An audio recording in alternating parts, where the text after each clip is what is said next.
I told something about him. What was it? क्या बताया? वो एक महान poet, very good. He was a great poet. और नाटककार थे. Very good. चलिए क्लैप करिए इन दोनों के लिए. किसी भी बात को ध्यान से सुना करिए, है ना, और उसको कैच करिए. कुछ कीवर्ड्स होता है. नोट कॉपी आप लोगों ने बनाया है ना? इस नोट कॉपी में कीवर्ड्स को लिखिए. जब भी मैं कुछ शब्दों को बोलती हूँ आप लोग उसको जरूर लिखिए. ठीक है, तो चलिए हम लोग आगे बढ़ते हैं. और अबाउट द पोएट हम लोग किसके बारे में जानेंगे?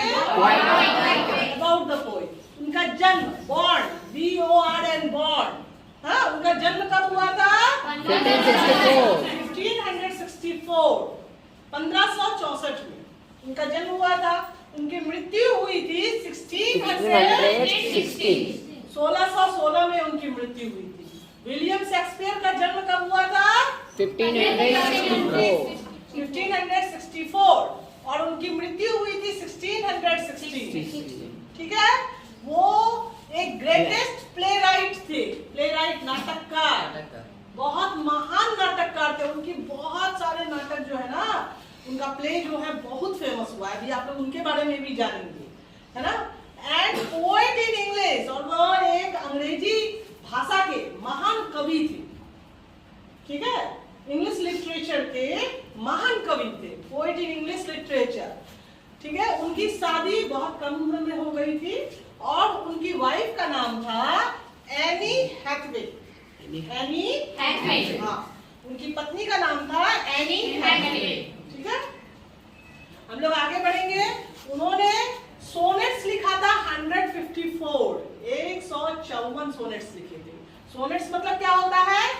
A sonnet is a one line stanza 14 lines poem. हाँ, पोएम ही होता है, लेकिन पोएम का कौन सा रूप होता है? वो it is a one line stanza 14 lines poem. 14 line का होता है, उसको डिवाइड किया जाता है. ठीक है, और ठीक है, उन्होंने कितने सोनेट लिखे थे? 154. ठीक है, उसके बाद हम लोग आगे बढ़ते हैं. और उन्होंने ड्रामा, प्ले तो बहुत सारा लिखा है. बहुत सारा प्ले लिखा है. प्ले मतलब होता है नाटक. प्ले मतलब नाटक. प्ले मतलब खेलना भी होता है. प्ले मतलब खेलना भी होता है, और प्ले मतलब नाटक भी होता है. समझ गए ना? तो उन्होंने बहुत सारे प्लेस लिखे थे. हाँ, कुछ प्लेस ट्रेजिक मतलब जो बहुत कष्टदायक वाले प्ले थे, विवादास्पद वाले प्ले थे. वो सब प्ले के बारे में मैं बताने जा रही हूँ. उनका पहले प्ले का नाम है हैमलेट. ठीक है, ये हैमलेट एक ट्रेजिक प्ले है. कौन सा प्ले है? ट्रेजिक प्ले है, जो कि 1602 में लिखा गया है.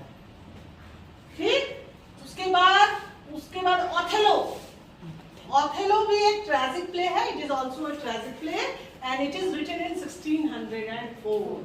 कब लिखा गया है? 1604. उसके बाद किंग लियर जो है, वो this is also a tragic play and it is also written in 1605. कब लिखा गया है? 1605. एंड देन आफ्टर मैकबेथ जो है, ये भी एक ट्रेजिक प्ले है और ये लिखा गया है 1606. ठीक है, और मैकबेथ के बारे में मैं बता दूं कि he was a very ambitious person. बहुत महत्वाकांक्षी व्यक्ति था, और इस अपनी महत्वाकांक्षा को प्राप्त करने के लिए उसने गलत और सही सारे काम किए. उसी में उसका सारा ट्रेजेडी हुआ है. तो हम लोग जब उसकी कहानी के बारे में, हम लोगों ने तो अपने कॉलेज की टाइम में ये सब पढ़ा है, तो आप लोग भी जब अगर इंग्लिश लिटरेचर लेकर आगे बढ़ेंगे तो इसके बारे में इन लोग के बारे में जरूर पढ़ेंगे. समझ गए?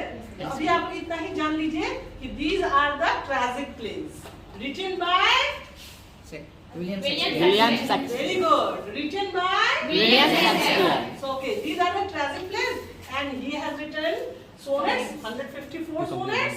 Sonnet is type of poem, and this is his description. He was born in 1564, died in 1616. He was the greatest playwright and poet in English literature, and he was married to Annie Hathaway in a very small age. Okay? तो चलिए हम लोगों ने आज जाना बारे में next class में हम लोग अपने इस पोएम के बारे में जानेंगे कि what is blow blow the winter wind. Okay. Yes, ma'am.